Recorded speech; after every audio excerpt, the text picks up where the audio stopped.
Hatagi sa ninyong chance si Senador Alan Peter Cayetano nga mo dumala sa Senado. Hatagi sa ninyong chance nga naman si Tito Soto bitaw nga mao'y nagdumala sa Blue Ribbon sa kanang naa nga Senado o ni Swing Lacson mo'y gadumala sa kanang naa Blue Ribbon Committee. Wa may nahitabo nga investigasyon. Wa may nahitabo nga investigasyon sa flood control. Inyo mang gitapinan, inyo mang gitabunan ang korupsyon sa gobyerno. Unya karon gusto ninyong kuhaon nga naman. Ha? Di mo gusto nga maimbestigaran ni ngano man kang mahadlok mamo nga maimbestigaran apil mo anis malita, ha? Article 3, Section 4 of the 1987 Constitution provides, no law shall be passed abridging the freedom of speech, of expression, or of the press, or the right of the people peaceably to assemble and petition the government for redress of grievances. Mao kini ang haligi ug sukaranan nga gibasihan ni ining tulumanon. Straight to the point. Tulumanon sa patas ug labas nga mga balita, interviews, investigative reports, undanon nga mga diskusyon ug di prinsipyo mga komentaryo. Straight to the point. Straight to the point. Arita sa tuwa nga mga isgutanan karong gabi una tungod kay liderato sa Senado nagpabilin nga ligon sumala pa sa majority. Straight to the point. Ang ginagpabilin gihapon nga Senate President si Senador Alan Peter Cayetano. Straight to the point. Kani taliwala mga sukindig paminaw sa hulga nga karong adlaw adunay change of leadership diha sa Senado tungod kay naningkamot mga sukindig paminaw ang grupo sa minority. Naningkamot sila nga mapulihan si Senador Alan Peter Cayetano kay gusto ni Senador Ping Lacson nga mabawi nila ang corona. Straight to the point. Mabawi nila mga sukindig paminaw ang leadership diha sa Senado. Muna nga si Senador Ping Lacson nangumbinser og maayo. Nangumbinser og maayo sa iya makaubanan nga mga senador nga ilahang himuon nga Senate President si Senador Win Gatchalian. Straight to the point. Apan ang uban nga mga senador labi na katong 13 ka mga solid 13 matod pa mga sukindig paminaw nagpabilin pa nga ligon ang ilahang kanang naang pagtuo, ang ilahang trust, ang ilahang loyalty rather didto mga sukindig paminaw ni Senate President Alan Peter Cayetano. Straight to the point. Ato ni hatagag pagtagad karon diri sa tuang pagkulo kabildo hakay ang gitudlo karon nga committee on the Blue Ribbon Committee chairperson mao mga sukindig paminaw ang igsuon ni Senate President Alan Peter Cayetano nga si Pia Cayetano. Straight to the point. Si Senador Pia Cayetano maoy chairman karon sa chairwoman sa Blue Ribbon Committee kasamang nisdok.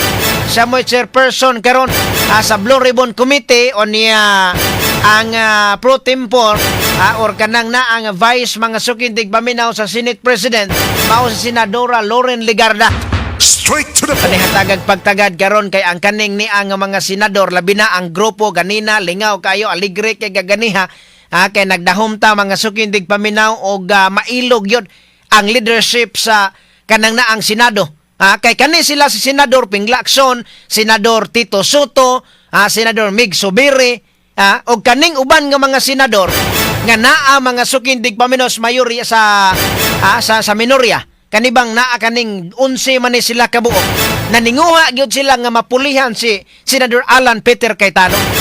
Ngano man tungod kay dili sila gusto nga mabulgar mga sukindig paminaw ang isyu sa flood control. Kay kung si Senador Alan Peter Cayetano ang mahimo nga Senate President o niya iyang igsuon ang committee sa chairperson sa Blue Ribbon Committee o niyang assistant ba ang vice chair sila si Senador Jinggoy Estrada o si Marcolita mga sukindig paminaw. Delikado kayo og mapatawag ang 18 ka mga ex-marines o si Saldico. Hisaldico o niya ang kadto maisyo sa flood control. Muna nga mangutan na taba ni ini mga senador, hatagi sa ninyong chance si Senador Alan Peter Cayetano nga mo dumala sa Senado. Hatagi sa ninyong chance. Nga naman, si Tito Soto bitaw nga mao'y nagdumala sa Blue Ribbon sa kanang naa nga Senado o ni Swing Lacson mo'y gadumala sa kanang naa ang Blue Ribbon Committee. Wa may nahitabo nga investigasyon. Wa may nahitabo nga investigasyon sa flood control. Inyo mang gitapinan, inyo mang gitabunan ang korupsyon sa gobyerno. Unya karon gusto ninyong kuhaon nga naman. Ha? Di mo gusto nga maimbestigaran ni nga naman kang mahadlok mamo nga maimbestigaran apil mo anis malita, ha?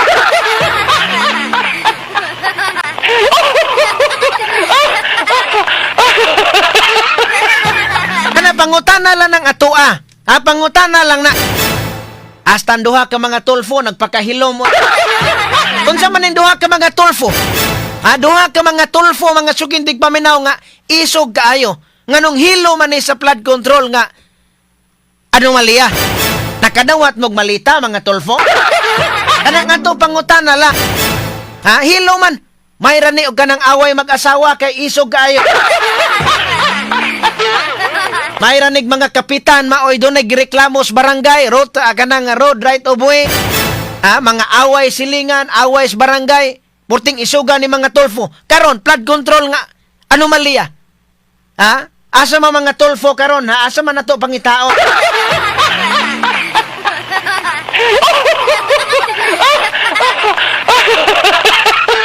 Pagkasayang sa kuang buto mga sukindig paminaw ni Rapi Tulfo. Nagtuo man ko og kasaligan pagkabahin sa paggukod sa mga kurap sa gobyerno. Nagtuo ko apan napakyas lamang kita.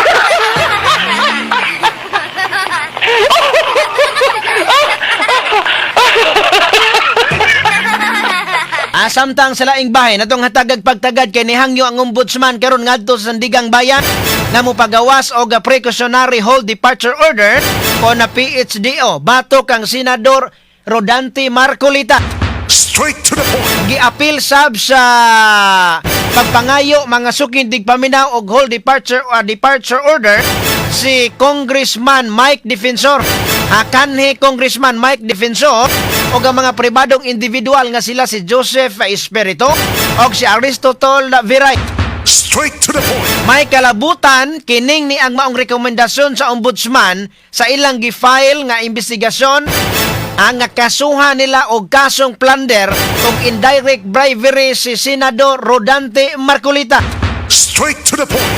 Tumong sa maong nga hold departure order nga babagan ang mga adunay giatubang nga makaso nga makagawasan nasod samtang maghearing sila sa ilaha nga kaso. Straight to the point. Natagag pagtagad mga sukindig paminaw kay aron gyud nga mohilom si Senador Rodante Marcolita. Aron nga mohilom si Senador Rodante Marcolita gihulga nila nga ilang kasuhan og kaso nga plunder. Straight to the point. Piha mga sukindig paminaw plunder ang ikaso tungod kay matod pa si Senador Marcolita kuno ni dawat og kwarta, ni dawat og donasyon gikan mga sukindig paminaw sa private individuals atol sa kampanya ba to? Nga dunay 75 million nga donasyon. Ilang nga kuan na nga donasyon ni dawat o donasyon mao na ang ilang kasuhan. Pero kay balota kaning uban nga mga senador labi na Stolfo do na rabatay. Do na tay mga kuan nga kanang naa nga dunay mga kontraktor diri Cebu nga nihatag donasyon ni Tulfo. Unsa man ni katinuod na nga hilom kay mga Tulfo kay panahon sa eleksyon mga sukindig paminaw sa 2022 nga eleksyon paldo ning usa ka Tulfo.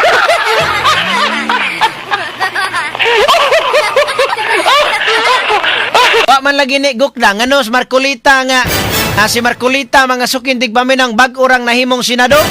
Si Marcolita bag-urang nahimong senador nganong mao magilang gukdon. Tungod kay si Marcolita maoy vice chair karon sa Blue Ribbon Committee. Mahadlok sila mga sukindig paminaw. Mahadlok sila nga kanang naang ilahang tinud-on ang investigasyon sa flood control. Mahadlok sila. Mao tingali na nga kanang ilang yung pangitaag buslok para mohilo mga si Rodante Marcolita. Straight to the At point. kanihatagag pagtagad karon diri sa tuwa nga paggulo kabildo. Publico. DYHP RMN Cebu, the official overall number one. Straight to the point. Samtang nga sa lain nga bahin atong hatagag pagtagad usab karon kay hangyo nga TRO ani Senador Bato de la Rosa gibasura sa Korte Suprema tungod sa gitawag og lack of merit Straight to the point. At nihangyo mga sukindig paminaw si Senador Bato de la Rosa ngadto sa Korte Suprema nga moisyo og temporary restraining order kon TRO mga sukindig paminaw kalabot ni sa kanang na ang pagpatuman sa warrant of arrest gikan sa ICC. Karon gibasura matod pa Supreme Court. Amo ni padayon sag tago dia Senador Bato. Ang katong mga dumadapig ni Senador Bato de la Rosa moingon gyud nga padayon og panago. Panago gyud ayaw surrender. Ang uban sad nga mga katong mga anti-Bato, anti-Duterte, mga sukindig paminaw, maingon sila nga to, anas Bato, nanalaw na, nitago na. Aningon sang uban, mas maayo mo surrender na lang ka, Senador Bato. Mas maayo mo surrender na lang ka kay atubangan ning niyang kaso ni mo sa ICC. Total, ang imong amo Duterte, magkuyog mo nito. Munay uban nga istorya. Sa uban nga mga anti or kaning niang kada bang suko, mga sukindig paminaw sa mga Duterte. Straight to the point. Article 3, Section 4 of the 1987 Constitution provides, no law shall be passed abridging the freedom of speech, of expression, or of the press, or the right of the people peaceably to assemble and petition the government for redress of grievances. Maukini ang haligi ug sukaranan nga gibasihan ni ining tulumanon. Straight to the point. Tulumanon sa patas ug labas nga mga balita, interviews, investigative reports, undanon nga mga diskusyon ug di prinsipyo mga komentaryo. Straight to the point. Straight to the point.